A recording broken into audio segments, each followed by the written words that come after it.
una noche muy poderosa para hablar y pensarnos la Internet feminista. Acaban de ver Coded Bias y es una película que hace muchas preguntas y que mueve muchas partes de nuestro cuerpo, ¿no? Quiero empezar este foro diciendo que el reconocimiento facial también se encuentra en Ecuador. De hecho, el EQ 911 tiene todo un sistema instalado de reconocimiento facial en todo el país, que fue incluso mejorado, entre comillas, y tiene muchísimas más cámaras ahora, ¿no? Para hacer también reconocimiento del calor y no sabemos aún si muchísimas huellas biométricas, eso quiere decir que se vean claramente las facciones y quiénes son las personas en todo el Ecuador y justo en medio de la cuarentena por toda la crisis humanitaria y sanitaria que hemos estado viviendo. Entonces, para nosotras como festival, poder analizar desde un lugar feminista y poder traer este foro donde están estas tres capas, a las cuales admiro mucho, es solamente un honor para todas nosotras y una necesidad de poder plantear estas preguntas alrededor de la tecnología desde otro lugar. Entonces, sin más, quiero preguntarle, que nos cuente a Maca, que la tenemos acá, ¿qué es la Internet feminista? ¿No? Suena extraño, pero ahora mismo vamos a entender más o menos qué es.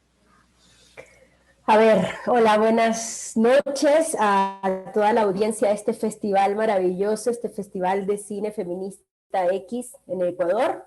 Qué honor estar con Anaís, con Anamhu, con Sofía aquí y con toda la audiencia de este festival.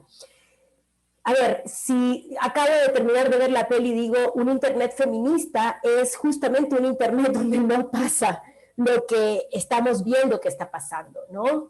Con la tecnología. Es un internet donde no estamos depositando en la tecnología la capacidad de decidir cuestiones tan fundamentales como es, por ejemplo, la justicia o como es el hecho de poder tener una vida más digna. O sea, no podemos depositar en la tecnología esa decisión, ¿no? Entonces, por ejemplo, la internet feminista es un internet que estamos imaginando entre todas y que estamos imaginándola y creándola en relación a nuestros contextos, ¿no? Entonces no podemos pensar, y en ese sentido me llamó mucho la atención cuando en la película se habla de las tecnologías sociales que funcionan para todas.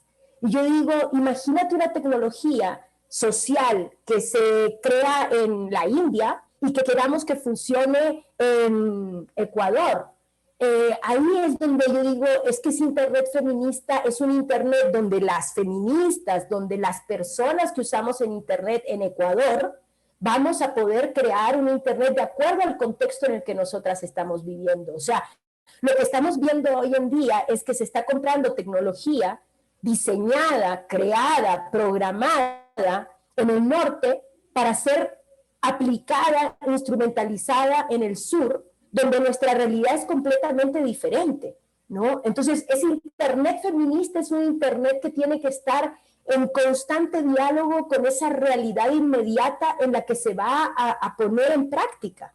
Entonces, en ese sentido me llamó mucho la atención esta propuesta que hace la película respecto de que la tecnología en algún momento va a ser justa, va a ser parcial, va a ser la que pueda decidir por nosotros, automatizar estas decisiones.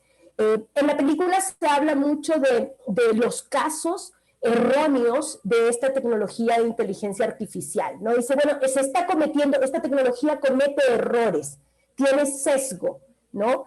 Y yo ahí digo, ¿y qué va a pasar cuando deje de cometer errores, ¿no? Cuando tanta alimentación de datos le permita ser mucho más certera, ¿va a ser justa? ¿Va a proporcionar la vida digna que necesitan las personas en distintos contextos?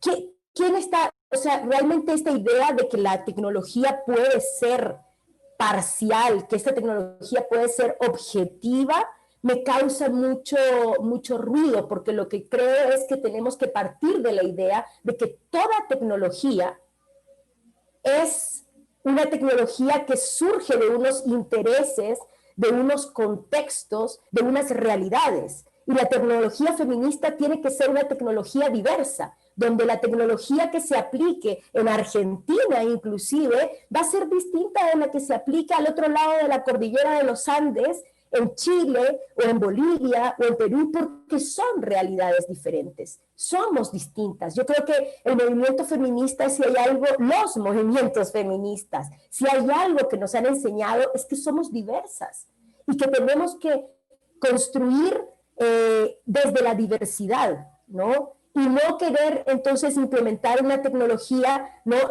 Como me acuerdo el año pasado en el IGF, en el Foro de Gobernanza de Internet, se hablaba de el Internet para todos, como si el Internet que se está pensando o que se está diseñando desde el norte pueda ser igual para todos. Y yo me voy a una comunidad en la Amazonía del Ecuador y me pregunto cuál es la realidad de las mujeres que viven ahí, de los niños, de las niñas, cuáles son sus necesidades de obtener contenidos o de acceder a contenidos en Internet y de comunicarse a través de estas herramientas tecnológicas digitales, y esas necesidades son absolutamente diferentes de alguien que vive en la ciudad de Quito, por ejemplo. Así, o sea, a 3, 4 horas de distancia ya son radicalmente diferentes.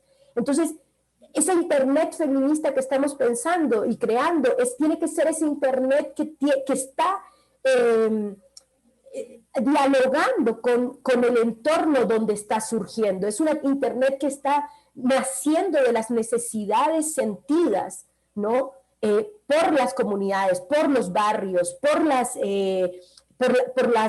colectividades, y no una cosa que quiere como homogenizar, ¿no? Como decir, este Internet que tenemos ahora tiene que ser útil para todas. O sea, creo que lo que estamos proponiendo desde el ciberfeminismo es poder ser más sensible, que la tecnología pueda lo que Iván Illich decía en su momento, hablar justamente de tecnologías para sociedades convivenciales, o sea, donde conviven distintas realidades, cuáles serían las tecnologías que nos permitirían crear esa convivencialidad, ¿no? Entonces, eso creo que es lo que está proponiendo la Internet feminista, ser una Internet que no homogeniza, sino que reconoce las diferencias, ¿no?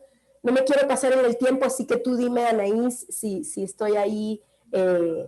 Y que obviamente no solamente se trata de hablar de a qué tenemos acceso, a qué información tenemos acceso, sino también en qué medida nosotras, las personas, no solo las mujeres, sino los niños, las niñas, los jóvenes, las personas trans, los hombres, todos, los migrantes, las personas de los pueblos originarios, en qué medida también tienen acceso a crear esa tecnología. Y cuando estamos hablando de crearla, no es solamente crear contenidos, es crear también las infraestructuras que nos permiten tener acceso a esos contenidos, ¿no? Entonces, crear nuestras redes, crear nuestro propio Internet, ¿no? Porque el Internet, como te digo, al que nosotras tenemos acceso aquí en la ciudad de Quito, que tiene unos contenidos que si yo agarro este Internet y lo pongo en una comunidad Shuar o Ashuar o Shiviar o Zápara en la Amazonía, resulta que esos contenidos no tienen nada que ver, no son relevantes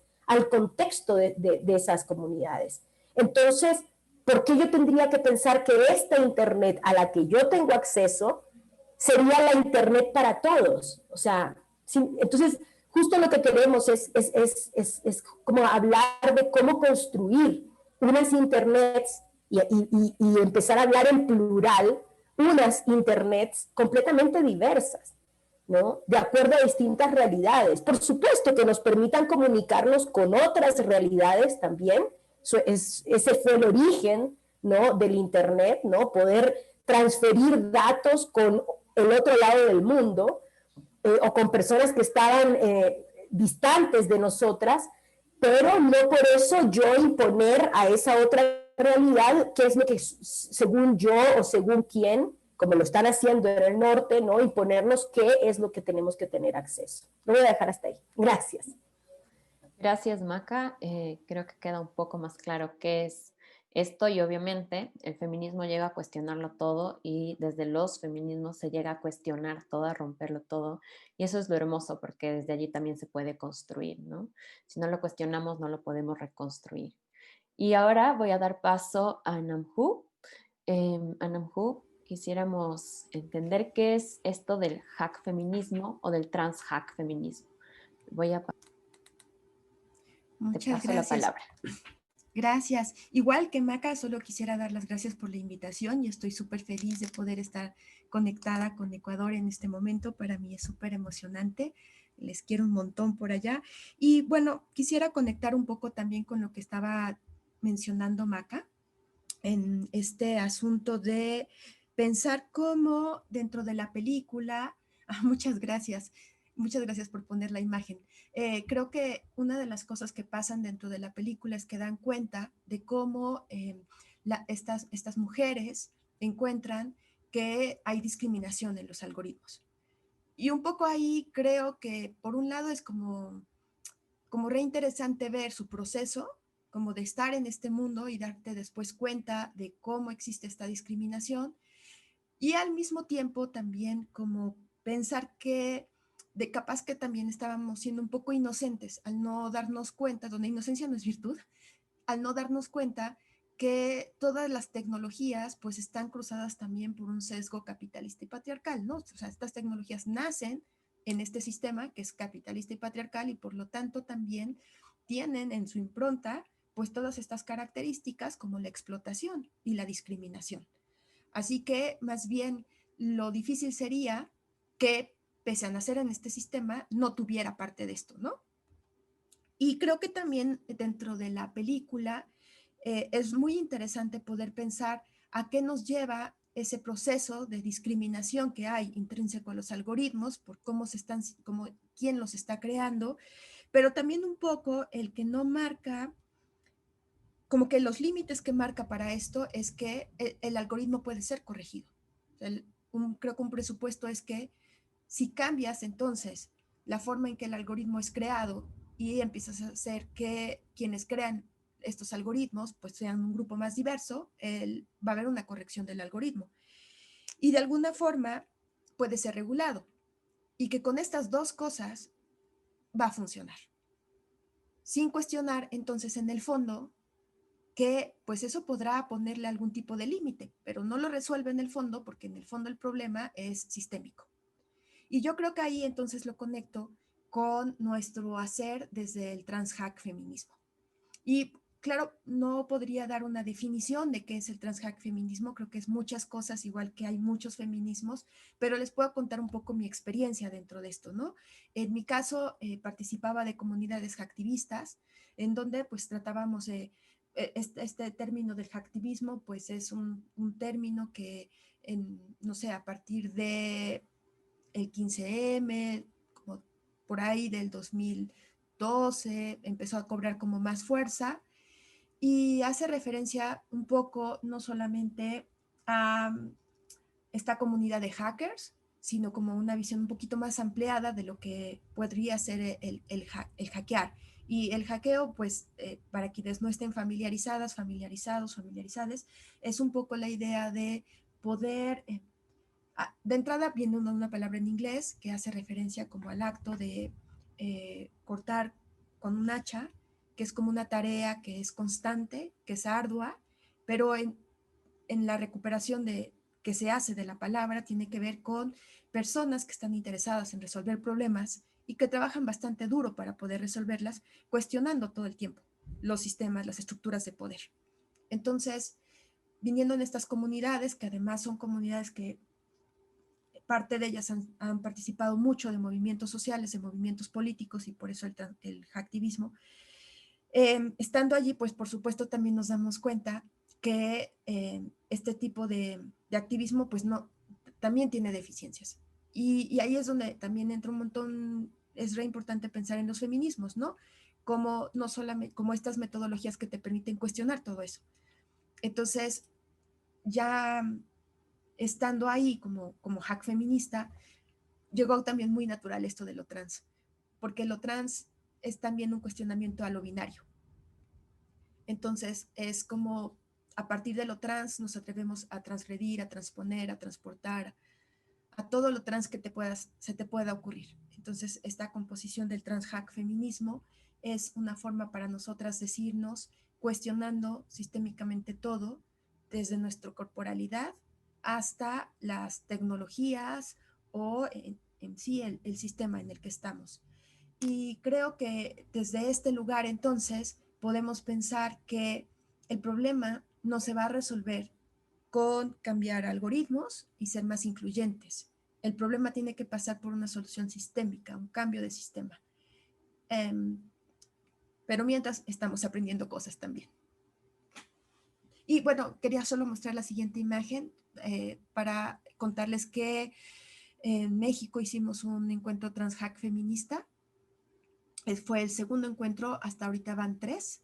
El siguiente fue en Montreal y la verdad es que han sido experiencias súper bonitas porque han sido espacios en los que nos hemos encontrado personas que venimos desde muy diferentes lugares y ha generado como, creo, todo un movimiento que ahora le da mucha fuerza a, por ejemplo, las infraestructuras feministas, al Internet feminista, al ciberfeminismo, pero también de apoyo a otro tipo de cosas como las campañas en redes sociales, en fin, que creo que es un movimiento que está ahí atrás intentando como apoyar desde diferentes lados. Muchas gracias.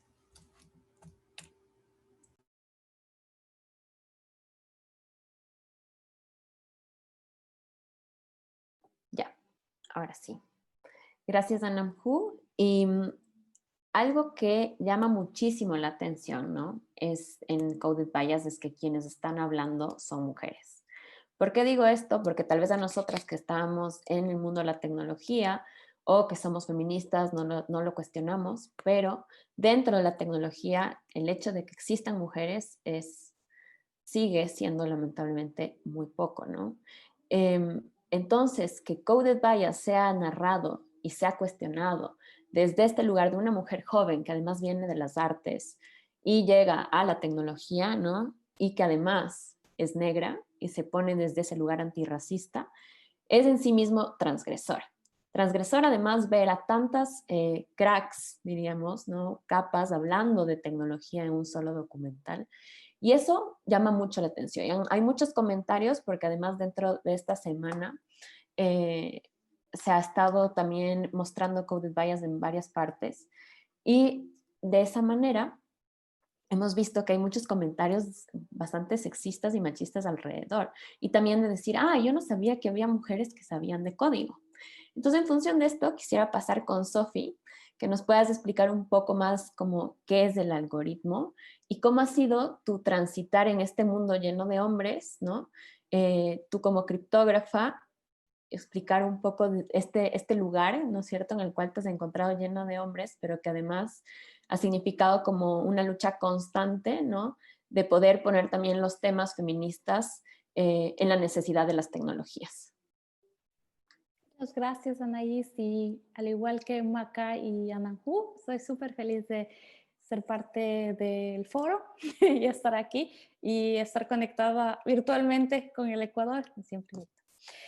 Y sí, una de las cosas que a mí me pareció que han tocado Maca y Ananju un poco es que el enfoque de la película, del documental, solamente es acerca del algoritmo específico en donde fue encontrado que tenía que sufría de discriminación racial, que es verdad. Pero una de las cosas es que este algoritmo no sucedió en el vacío, es parte de un sistema y este sistema es la Internet. Y desde el principio la Internet como el sistema que es la integración de diversas redes, nació desde un específico grupo de personas que la crearon, que fueron en realidad hombres blancos en los Estados Unidos, que en un principio pensaron que este sistema iba a ser muy pequeño y que eventualmente explotó a lo que es ahora. Pero desde su nacimiento vemos que estaba sesgado porque no toma en cuenta las realidades de ninguna de las otras personas que los utilizan el día de hoy, incluso hasta el día de hoy.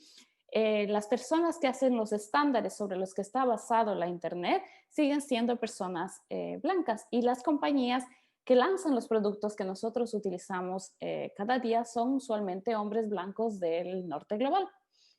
Y muchas veces nosotros no cuestionamos eso. Y una de las cosas que, como dice Anaís, me gustó del documental, fue que fueron mujeres las que estaban hablando acerca de estas tecnologías. Y es algo que se busca mucho actualmente en los diversos foros de estandarizaciones del Internet, de creaciones de protocolos, se busca un poco más incluir a mujeres, porque incluso cuando yo voy a las conferencias de estandarización de protocolos del Internet, que van a ser utilizados por miles de personas, me encuentro como un grupo, con un cuarto gigante que solamente está con hombres blancos, que muchas veces lo que hacen es hablar de sus realidades, pero nada más allá de eso. Y ha habido un poco de esfuerzo en cuanto a tratar de integrar a más personas, pero no es un esfuerzo muy activo ni muchas veces tiene el interés de las personas participantes. Entonces siempre es una constante lucha acerca de eso. Y la otra cosa que a mí siempre me gusta también notar es que muchas veces nosotros consumimos esta tecnología sin ningún tipo de entendimiento de realmente qué hace es esta tecnología a un nivel individual, pero también a un nivel de país, en el sentido de que muchos gobiernos muchas veces les presentan una tecnología, les presentan como Facebook o les presentan WhatsApp o les presentan cualquier tecnología y dicen, sí, muchas gracias, lo vamos a implementar en nuestra población y qué lindo y ya está. Y no hay ningún tipo de poner también en la mesa la idea de soberanía digital. ¿Qué significa realmente coger un producto que fue realizado en otro país con otras intenciones y ponerlos dentro de los ciudadanos a los que les estás dando? En ese sentido, sin justificar a China en ningún punto, al menos el modelo chino ha intentado tener esta soberanía digital sobre sus ciudadanos de imposición, que está completamente mal, pero al menos ellos plantean en la mesa y están diciendo no vamos a tomar solamente lo que nos están dando, sino lo vamos a tener algún tipo de soberanía sobre la tecnología que nos están dando. De ninguna manera estoy defendiendo que tengas que luego tomar esa tecnología y hacer lo que quieras con esa y vigilar a tus ciudadanos, pero al menos algo de soberanía ellos lo estaban planteando.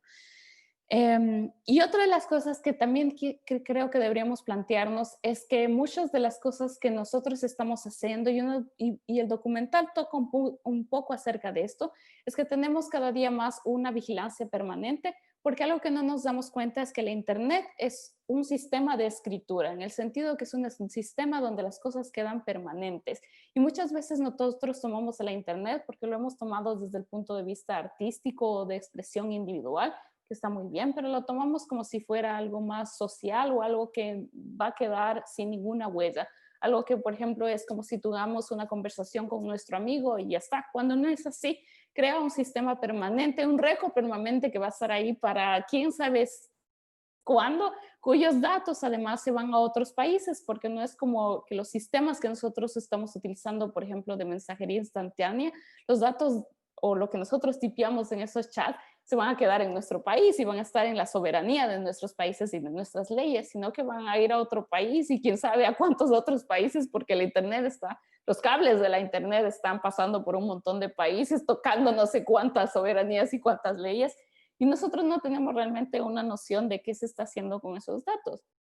Entonces, todo eso es como la cuestión de que la Internet ya no es solamente este sistema tan simple de que sí, son unas redes conectadas, sino un sistema donde nosotros tenemos que plantear las diversas soberanías sobre ellos, las diversas posturas sobre ellos, para qué se va a ser utilizado por los distintos grupos y tratar de poner a la mesa a todo eso. Y de nuevo, volviendo al tema del que me preguntó la Anaís, sí, es bastante difícil poner en la mesa aún, la perspectiva como mujer, peor aún poner en la mesa con la perspectiva como mujer latinoamericana, porque ahí hay otra barrera más. Y muchas veces lo que pasa es de que no lo entienden porque es como, pero no entiendo cuál es tu perspectiva. Lo que me gustó de la película es que ellas crearon realmente una investigación donde con números y estadísticas les mostraban que en realidad lo que estaban diciendo no es como algo que ya se me ocurrió hoy y me desperté hoy y voy a decir que el algoritmo estaba mal. Porque es muchas veces lo que pasa, cómo te cuestionan es eso, te dicen, como mujer tú te despertaste un día y estás diciendo esto porque se te ocurrió, cuando no es verdad, y entonces uno tiene que ir con datos y explicarles, sí, las estadísticas muestran que es así. incluso en un cierto punto del documental, ella decía que cuando les expuso esto a Amazon, Amazon se burló de ellas y les dijo, no, no es verdad porque esto está mal y eso. Y eso era como, no tiene sentido. Y pasa muchísimo porque cada investigación que surge por una mujer es mucho más criticada que una investigación que es por un hombre. Incluso se han hecho estudios de que si es que borras el nombre de las mujeres y encuentras la investigación, va a ser menos criticada que si tenía el nombre de las mujeres. Entonces falta un montón, falta un montón en el camino, especialmente en el área en la que yo desarrollo, que es seguridad digital y criptografía. Es peor aún la cuestión, porque es como una parte que es mucho más de matemática, entonces como no, las mujeres no son buenas en matemáticas, como así están aquí. Y es algo que se genera incluso desde que nosotros estamos en la escuela, que yo tengo muchas compañeras que me han dicho, a mí me dijeron que no estudiara computación porque las mujeres no son buenas para las matemáticas, me dijeron, ¿para qué? Muchas compañeras que en la universidad el profesor les dijo, en la carrera de computación les dijo, ¿para qué estás aquí? Deberías estar consiguiendo en la universidad marido, ¿por qué estás aquí? Un montón de esas mismas discriminaciones siguen y siguen ocurriendo, porque ahí sigue habiendo esta concepción social de que las mujeres no son buenas en la matemática, las mujeres solo van a la universidad para conseguir marido. ¿Qué tiene que cambiar? Y no es una cuestión de solo crear un algoritmo para cambiarlo, sino de hacer un cambio social y un cambio de leyes que logran que las mujeres se integren más no se integren, pero que haga que la sociedad se dé cuenta que las mujeres no son solamente cumplen esta función y ya está. Ya está. Creo que me fui un poco más. No, muchas gracias, Sofi. Dentro de esto último, ¿no? Que mencionas como qué pasa dentro del mundo de las tecnologías, ¿no? Yo quisiera hablar sobre esta idea que tenemos de que lo que sucede en la Internet es diferente de lo que sucede en nuestra vida diaria y no nos topa el cuerpo, ¿no? Algo que se muestra claramente en Coded Bias es que hay un efecto en el cuerpo, en la vida de las personas, en la vida de las mujeres, en la vida de las personas trans, de las personas LGBTI, de los niños, de las niñas, claro, con respecto a las tecnologías, ¿no? Vemos que hay un edificio donde se decide vigilar y controlar a cada una de las personas que viven en ese edificio. ¿Y cuál es el efecto de esas vecinas que se juntan a hablar sobre cómo se sienten, ¿no? Sobre qué es lo que quieren hacer alrededor? Y lo mismo nos pasa acá cuando recibimos violencia a través de redes sociales, ¿no? Que es más común que le suceda a las mujeres porque obviamente la Internet está plagada de un sistema sexista. En función de esto, quisiera que podamos hablar contigo, Maca, sobre qué significa el consentimiento cuando hablamos de Internet, ¿no? El consentimiento desde una perspectiva feminista, porque hablamos de consentir no solamente de aceptar los términos de referencia de Google, sino de consentir el estar en ese espacio, pero bajo qué condiciones, ¿no? Y antes de eso, quiero motivarle al público que nos mande más preguntas, están ya llegando algunas, pero recuerden que este es el lugar donde podemos interactuar con ustedes, entonces es muy bonito recibir sus preguntas. Antes de darte la palabra, Maca, quisiera leer este comentario que decía, no sabía que existía el ciberfeminismo, el internet feminista, me encanta, muchas gracias. Entonces ya sabemos que están ahí, aunque sean algunas, así que sigan poniendo sus comentarios. Gracias por ese comentario. Pues sí, lo estamos creando, o sea, no es algo que está escrito en piedra, es algo que estamos soñando, y algo que me gustó mucho de la película es cómo la poesía juega un rol ahí, ¿no? O sea, cómo la poesía termina siendo este catalizador, ¿no? De este sentimiento, de estar en un espacio que estamos disputando las mujeres. Y creo que cuando hablamos del consentimiento, estamos hablando de esto que justo Sofi lo plantea como la soberanía, o sea, la soberanía de nuestro cuerpo, ¿no? La soberanía sobre nuestra información, sobre nuestros datos, ¿no? A mí me preocupa mucho ver, o sea, y lo podemos ver en esta pandemia, lo vemos con una claridad que no lo habíamos podido ver en otros momentos. ¿Cómo te pueden colocar una cámara aquí en la esquina el día de hoy, ¿no? El aparato, las instituciones públicas del Estado, te ponen una cámara el día de hoy y dicen, no, es que es para evitar las aglomeraciones de personas en tiempos de pandemia. Imagínate, una institución del Estado colocando una cámara. El primer día pasas por la esquina, ves la cámara, te llama la atención, dices, eso es nuevo. Es impresionante, pero en menos de 3 días ya ni siquiera te das cuenta que la cámara está ahí, ¿no? ¿Cómo empezamos a normalizar estas situaciones que como lo muestra en el documental? O sea, te pidieron tu consentimiento. ¿Qué es lo que está pasando con tus datos a través de esa cámara? O sea, ¿solamente ve tu rostro y solamente está ahí para ver aglomeraciones o está recolectando otra información? Nos preguntaron a nosotros como ciudadanos si estamos interesados en tener una cámara ahí, si es ahí donde se tiene que colocar. ¿Por qué en los barrios más pobres? ¿Por qué en los lugares donde la gente está desarrollando, por ejemplo, imagínate, en un contexto como el COVID, donde la gente tiene que salir, tiene que desobedecer para sobrevivir? O sea, estamos en ese punto. O sea, el que quiere sobrevivir tiene gente que ha perdido sus trabajos, ¿no? Se ve obligada a desobedecer, ¿no? Para poder salir a buscar el alimento para sí mismo y para su familia. Y entonces, en esos lugares a donde va esta gente, a donde vamos a poder comprar nuestros alimentos, ahí nos colocan una cámara, ¿no? Entonces, ¿en qué momento, cuál es la narrativa que permite normalizar estas cosas y quitarnos la soberanía sobre nuestros datos, la soberanía sobre nuestros cuerpos? Y es muy interesante porque en la medida que nosotras como población, como sociedad, como personas, dejamos que estas cosas ocurran, perdemos espacio para el ejercicio de nuestros derechos. O sea, en la medida que tú automáticamente por un mecanismo mental normalizas esa cámara en la esquina, que hace una semana no estaba, ¿no? En ese minuto tú estás perdiendo el espacio donde ejercer tu derecho sobre la soberanía de tus datos y de tu cuerpo. Entonces estamos en una disputa en la que si nosotros como sociedad no ejercemos el derecho de decir, a ver, espérame, tú me vas a poner una cámara ahí, quiero saber quién está atrás de esa cámara, qué se está haciendo con esa información.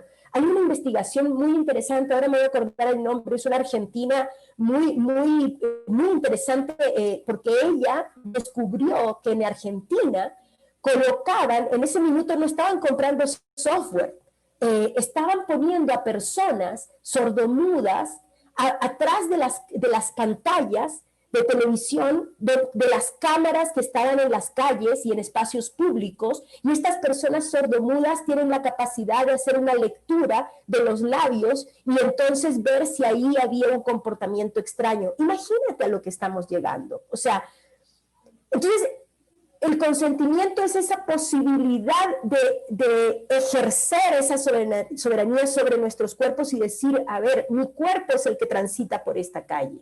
Es mi vida cotidiana la que está aquí en juego, ¿no? Y la vida cotidiana de mis vecinos, cuando nos colocan una cámara con un argumento que dice es por tu seguridad que lo estamos haciendo. Sí, pero ¿quién está atrás de esa cámara? ¿Qué se está haciendo con esos datos? ¿Dónde se están almacenando? ¿Por cuánto tiempo? ¿Quién tiene acceso? ¿Cómo los proteges de que otras personas no entren y hagan un uso indebido de eso? Eso es el consentimiento, ¿no? El poder estar informadas de todo eso y no que simplemente te instalen la cámara, te la impongan y por lo tanto tu espacio de ejercicio de tus derechos se vea reducido. No sé si lo estoy pudiendo explicar de una manera clara, sencilla, pero básicamente es que tengamos la posibilidad de saber qué es lo que está pasando. O sea, como que la tecnología es una cosa ahí, esta caja negra, ¿no?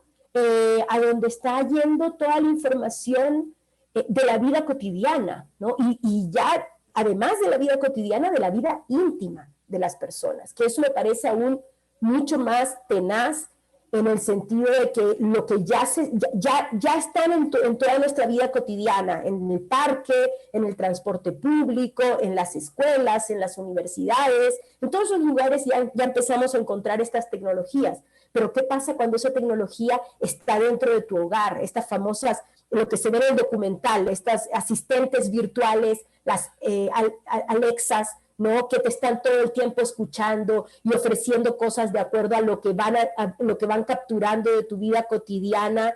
¿Dónde va toda esa información, no? ¿Qué se está haciendo? Y además esta idea de que Alexa es una mujer con una voz sensual, totalmente así subordinada a entregar, a ofrecer servicios, a estar al servicio tuyo. O sea, digo, es que eso es tenaz, o sea, está entrando, ¿no? De una manera está creando un imaginario colectivo en la sociedad, ¿no? Bueno, lo dejo hasta ahí. Gracias. Sí, totalmente. Y cuando hablamos, ¿no?, de estas asistentes virtuales, además hablamos de asistentes virtuales que tienen nombres femeninos, ¿no? Siri, Alexa. Entonces, obviamente, ¿qué estamos replicando? Es una pregunta que dejo para que el público la responda, bastante clara. En función de esto, quisiera leer otro comentario que tenemos. Claudia dice, es muy loco este documental. Me hizo darme cuenta que todos los derechos ganados, defendidos en las calles, en varias temáticas, se están perdiendo por un algoritmo. La lucha se vuelve intangible y es más difícil aún. Para no quedarnos con este sinsabor de estamos controladas y ahora qué vamos a hacer, quisiera hacerte una pregunta, Namhu, alrededor de cuáles son nuestras opciones para hackearle al sistema y para hacer estas otras posibilidades de Internet. Gracias, Anaí. Pues yo creo que de entrada hay como varias posibilidades. Por ejemplo, todo lo que estuvimos viendo con la revuelta de las sombrillas en China, se me hace súper interesante, ¿no? Cómo a partir de entender cómo están funcionando estos sistemas de vigilancia, poder utilizar acciones creativas, que además desde que empezaron, como que sí ha habido todo un movimiento, y en algunos casos un movimiento muy ligado al arte, para visibilizar el problema y para poder darle la vuelta, ¿no? De ahí me acuerdo que en las primeras cámaras en los que todavía pues el algoritmo no lograba un buen reconocimiento facial, con el simple hecho de maquillarte más un lado de la cara que el otro, lo descontrolaba totalmente al algoritmo y entonces no podía dar con quién eras. Desafortunadamente, bueno, sí, el algoritmo aprendió y entonces ya eso ya no es suficiente, pero como que se siguen haciendo cosas como ponerte una sombrilla, como si van de marcha, checar en dónde están las cámaras, como para saber en dónde está la vigilancia. Pero no solo eso, también en el caso de, como nos comentaba también nuestra otra colega Sofía, está encima de, además de todos estos sistemas de vigilancia y estos algoritmos están en el fondo en el Internet. Y muchas veces estamos haciendo uso de las redes sociales, dejando pasar ahí un montón de nuestra información y permitiendo pues que el algoritmo los fagotice, siga consumiéndolos y siga aprendiendo de nosotros y al final lo va a usar en nuestra contra. Entonces, otra opción también es como pensar qué datos queremos dejar ahí, cómo está funcionando. Y ahí lo que decía antes Maca, ¿no? Del consentimiento, de que realmente la información que tú estás dejando ahí sea información en la cual tú conscientemente dices, sí, está bien, te la dejo, o no, y empezar a migrar a otras cosas. Y si tu decisión es empezar a mirar hacia otros lados, pues también ahí el mundo se vuelve como muy, muy divertido, ¿no? Porque entonces empiezas a encontrar que hay otro tipo, aún no podríamos decir que hay del todo una tecnología social, bueno, muy pocos ejemplos en donde las cosas se están construyendo de forma más completa, sobre todo porque como para que pudiera terminar de ser una tecnología social necesitaríamos tener otras formas de extracción de minerales, otras formas de construcción de la parte más física, y ese es un problema. Entonces comúnmente casi siempre es un híbrido en donde se tratan de tener como las mejores prácticas, en donde buscas como un poco en algunos casos lo que sea menos peor, pero de alguna forma también tratando de que lo comunitario quede reflejado ahí. Así que hay ahora como muchos proyectos, por ejemplo, Maca forma parte de varios en relación a servidores libres. Servidores son estas computadoras especializadas en dar servicios por internet, por ejemplo, servidores de sitios web, servidores de sitios para radio, de puntos de montaje para radios, servidores que te permitan tener comunicaciones seguras. Hay un mundo de aplicaciones que también está buscando justo romper con estos algoritmos y ser como mucho más éticos con tu privacidad, con tu seguridad. Y realmente creo que al principio para muchas personas era como una cosa muy complicada o una cosa como muy aburrida, pero yo creo que actualmente en realidad es una cosa que incluso pues no se ha pasado, ¿no? Que con aplicaciones mucho más éticas, incluso te puedes llegar a divertir más mandando mensajes porque tienen una serie de configuraciones que te lo permiten. Súper, muchísimas gracias, Anamhu. Con esto quisiera pasar a una pregunta del público para Sofi, que dice, ¿hay alguna forma de borrar la huella que dejamos en redes? Y esta es una clásica pregunta que sucede, pero creo que tú eres la persona correcta para responderla porque el preguntar esto es donde empezamos justamente a cuestionar dónde está nuestro consentimiento en el espacio virtual. Depende de dónde haya sido hecho dicho acto. Y lo digo de este sentido porque, por ejemplo, una de las razones por la que la Unión Europea planteó estas leyes de protección de datos es precisamente porque a un nivel estatal, a un nivel legislativo, ellos están planteando que los datos no van a ser quedados en compañías que estén afuera de su marco de legislación. Pero eso no sucede. China, por ejemplo, tiene una ley muy parecida, mucho más restrictiva, pero tienen unas leyes parecidas. Pero eso no sucede en muchas de las otras regiones en el mundo, en las que, por ejemplo, en la región de Latinoamérica, nosotros utilizamos Facebook y si es que alguna vez nosotros queremos pedir a Facebook que borre los datos sobre nosotros, no va a pasar, porque nosotros no tenemos ninguna soberanía para realmente decir a Facebook cómo borrar los datos. Incluso han habido casos en, por ejemplo, donde personas se crean un perfil de Facebook y esa persona fallece y ellos mandan la notificación diciendo, por favor, podrían desactivar este perfil porque es una persona que falleció. Facebook lo niega y lo que hace es poner como una notificación diciendo algo así como la persona falleció y ya, porque les interesa que siga los datos y siga estando disponible su perfil.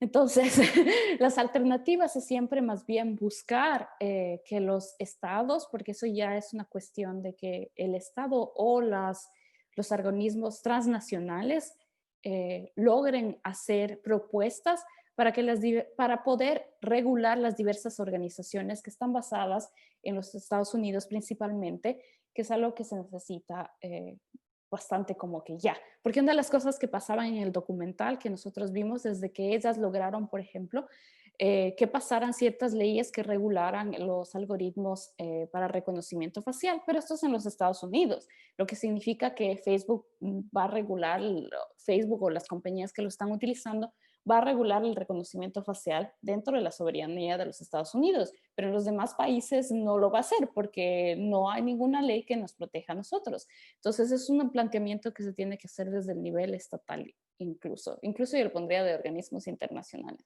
Borrar la huella es muy difícil. Si es que quisiéramos hacerlo ya, es como dejar de utilizar las diversas redes sociales o los diversos productos que sabemos que nosotros no podemos pedir que los borren y tratar de cambiarlos a otros productos que sean libres, donde nosotros sabemos dónde van a estar los datos. Pero es difícil y yo entiendo que es bastante difícil porque muchas veces nuestro círculo social utiliza las otras redes que donde no sabemos a dónde van los datos, entonces hacer ese cambio es bastante difícil. Sí. Muchas gracias, Sofi. Hay una pregunta que la dejo abierta a ver si alguna quiere responderla. Dice, tengo una consulta. Esas apps que se pusieron de moda en las que puedes ver cómo vas a ser físicamente en unos años, ¿es una manera de exponerte, como de dar más material para estar vigilada? ¿Alguien quiere contestarla? Lo decimos 1, 2, 3 y respondemos las 3 al mismo tiempo. Sí. Sí. Sí. Sí, desafortunadamente esos juegos son un juego para atrapar nuestra atracción. Esto en inglés se llama engagement, cómo te enganchan, ¿no? O sea, todo el tiempo estas empresas de extractivismo de datos están tratando de engancharte. Entonces, ahí encontraron, imagínate, ¿quieres ver cómo te vas a ver cuando tengas 60 años? Bueno, sácate una foto y vamos a mostrarte cómo, o sea, es esta capacidad del marketing, que también lo plantea la película con mucha claridad, ¿no? Cómo utilizar los recursos del marketing para engancharte y entonces, chuta, ¿quién no va a tentarse a hacer eso, ¿no? O quieres saber a qué artista te pareces, o quieres saber cuál es tu, no sé, tu persona famosa más conocida, más parecida a ti. O sea, ese tipo de cosas son solamente mecanismos de enganchamiento, para atraparte y poder recolectar todos tus datos, porque en realidad lo que estás haciendo es que estás alimentando una máquina de reconocimiento facial, ¿no? Así como cuando tomamos un Uber, estamos alimentando una máquina que después va a permitir que ese auto ya no necesite un chofer y entonces pueda andar automatizado. O sea, estamos todo el tiempo alimentando la automatización, ¿no? Gracias, gracias Maca.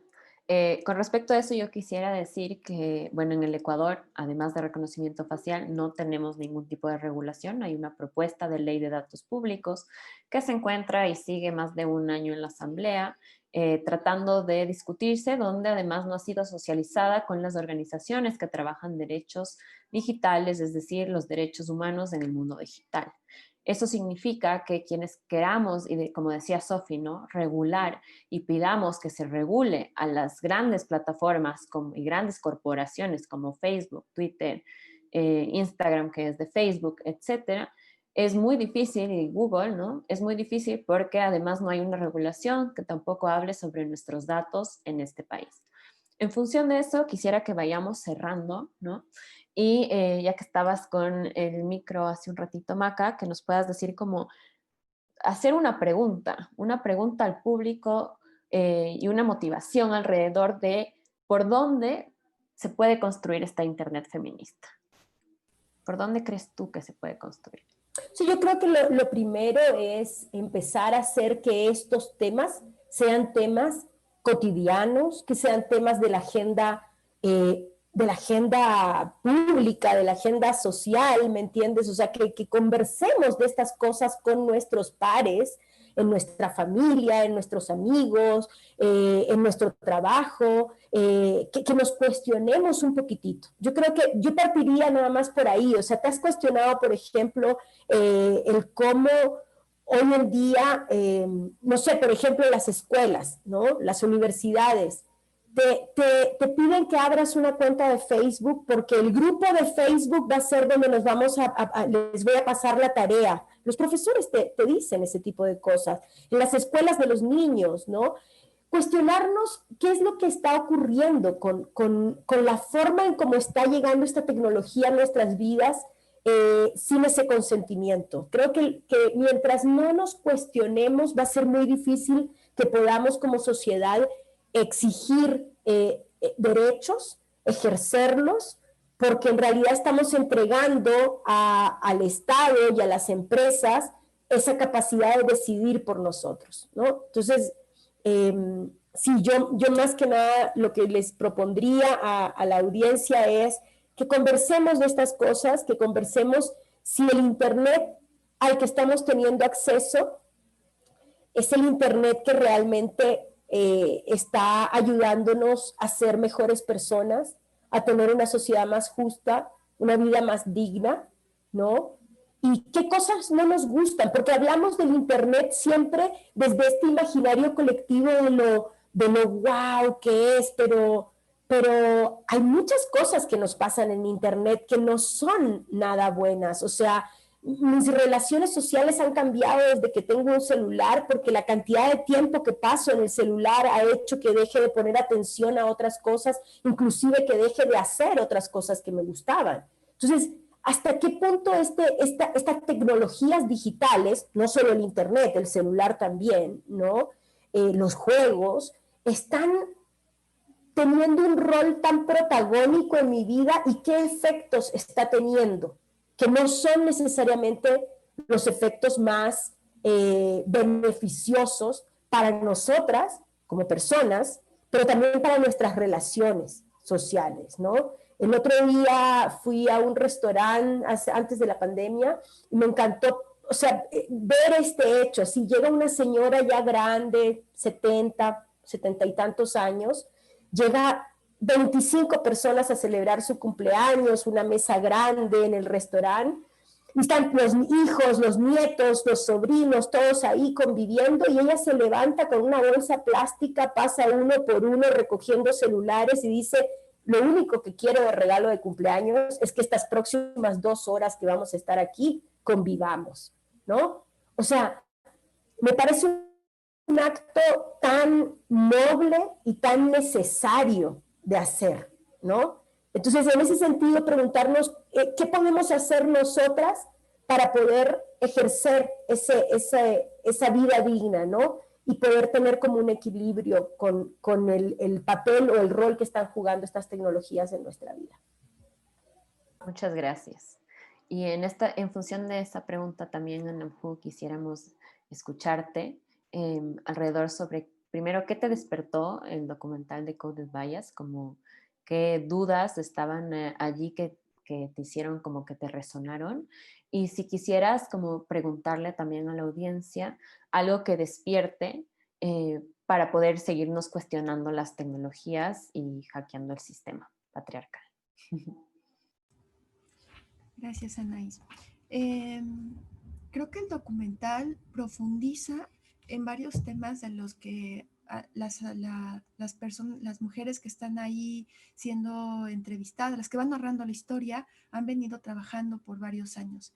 Entonces yo creo que el documental es una forma súper bonita de poder concretar algunas de las cosas que ellas ya venían exponiendo en diferentes foros y de hacerlo como un poco más, poder darle una difusión. Además está como muy claro, creo. Al mismo tiempo llega en un momento en donde hay varios documentales que están cuestionando lo que está pasando, ¿no? En Internet, lo que está pasando con los algoritmos, las múltiples dimensiones que tienen estos, en problemáticas que tienen estos algoritmos, ¿no? Desde el asunto de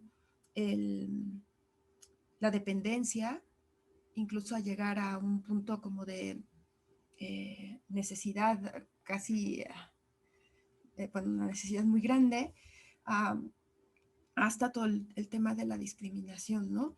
Entonces, por un lado, y creo que en algunas de estas películas, de estos documentales, se coincide que, pues por un lado hay que ponerle un alto a la forma en que nosotros estamos permitiendo que estas tecnologías nos consuman. No estoy muy segura por el lado de las legislaciones. Creo que sí es mucho más fácil defenderte cuando hay una legislación clara. En el caso de México, por ejemplo, desde hace muchos años se tiene la ley de transparencia y acceso a la información y datos personales, que sí ha sido un mecanismo muy bueno para poder hacer la defensa de algunas cosas. Y al mismo tiempo, como una sociedad exigente de transparencia, hace mucha falta. A partir de esta exigencia de transparencia, se ha podido documentar cómo es que en México, después de toda esta crisis que estamos viviendo de violencia, y en la cual en esta violencia muchos de los perpetradores forman parte del gobierno, son funcionarios públicos. Es increíble pensar cómo algunos de estos funcionarios públicos, cuando acaban su vida política, su vida dentro de la función pública, abren empresas de seguridad. Y justo son los que podrían estar administrando estas cámaras, ¿no? Entonces, la verdad es que da mucho miedo cómo algunos de las personas muy, muy, muy terribles podrían estar manejando las cámaras de tu colonia. Y entonces de ahí que es súper importante mantener una sociedad vigilante, ¿no? De qué está pasando, por qué está pasando esto. Y de manera más personal, lo que les invitaría es a que conozcan pues todo el mundo de las infraestructuras feministas, que conozcan un poco más del movimiento del software libre Y entonces, a partir de ello, tratar de encontrar, porque al final el punto no es forzosamente dejar de usar toda la tecnología, si no quieres. El punto tal vez también es ir encontrando estas tecnologías más luminosas que están hechas desde lugares mucho más amorosos. Súper, muchas gracias, Anamhu. Y con eso te doy paso, Sofi, para que nos puedas dar también como qué es lo que te ha despertado la peli y alrededor de lo que tú haces, ¿no? Que es la criptografía, que ya lo explicaste un poco como desde este lugar matemático de poner y descifrar mensajes, mensajitos, podríamos decirlo. Puedas explicarnos desde ese lugar como cómo sientes que puede cambiar el hecho de que más mujeres entren a estos espacios, pero también qué es lo que quisieras dejarles como pregunta a las personas que nos están escuchando esta noche. Gracias, Anaís. Sí, a mí me gustó mucho el documental. Quizás una de las cosas que yo pensaba cuando ellas estaban planteando lo que encontraron en el algoritmo fue de que hace muchos años se encontró algo muy similar, que fue que en las cámaras digitales, en las cámaras fotográficas y en las de video, ya existía este bias en el sentido de que los colores claros y de la piel más clara hacían que las fotografías siempre sean más claras, mientras de que las de tez más oscura no se entendían los diversos colores cuando se imprimía la fotografía. Y esto se dieron cuenta no porque decían esto es racista, cuando en realidad sí era racista, sino se dieron cuenta las compañías de chocolate, porque las fotografías del chocolate ya no se imprimían tan bien o tan claras como quisieran. Entonces, quizá mi punto en eso era que no es solamente de, ay, este algoritmo que ahora lo encontraron, está inherente a toda la tecnología que se crea, porque los que crean la tecnología actualmente son hombres blancos que toman como referencia su marco de ver al mundo desde ese punto. Entonces, quizás eso me habría gustado ver un poco más en el documental. Y como para dejar a la gente para pensar es lo que decía la Nanju, de utilizar tecnologías que sean más libres y están hechas desde un lado, desde un punto de vista incluso más creativo. Esto que no ha sucedido mucho, por ejemplo, en las tecnologías de comunicación, en las que utilizamos en la Internet en sí, pero he visto mucho que, por ejemplo, en los videojuegos la gente ya no consume tanto los de corporaciones grandes, sino que hay una gran parte de videojuegos que ahora son creados por casas pequeñas, indie, que la gente consume, que son muy creativos y podríamos hacer lo mismo incluso con las tecnologías de la comunicación. Y en el punto de vista de verlo a la criptografía como una herramienta que nosotros los ciudadanos podríamos tener, en el sentido de que la criptografía hace que tu comunicación sea secreta. Y esas llaves para tú poder desencriptar esa comunicación no las tienes que dar a un gobierno, no las tienes que dar a Facebook, no las tienes que dar a WhatsApp, no las tienes que dar a nadie, se quedan contigo. Entonces, si es que Facebook tiene tus datos, o cualquier corporación, yo sigo yendo a mi Facebook, pero cualquier otra corporación tiene tus datos, los que los va a tener es los que los va a tener encriptados, como una data que nunca va a poder leer. Va a tener tus datos, pero están encriptados. Entonces, tener esas llaves que son las que logran abrir los datos en tu poder, te da soberanía y te da un poco de poder frente a todas estas corporaciones. Pero usualmente no tenemos acceso a encriptación a menos de que se utilice software que sea, herramientas que sean libres, porque son las que realmente te dan la habilidad. Y la otra cosa que me gustó que dijo Ananju es que debemos nosotros luchar como ciudadanos a que hayan leyes, pero no esperar que las leyes sean perfectas, porque muchas veces nosotros pensamos que la ley está sobre el poder, pero el poder en realidad es el que crea las leyes o el poder es el que las maneja y muchas veces las cambia. Entonces, no es perfecto. Quizás siempre estar vigilantes como ciudadanos que se cumplan y tratar de pasar leyes que sean de verdad, que apliquen a todo el mundo y no solamente para al de turno que le gusta esa ley. Muchas gracias a todas.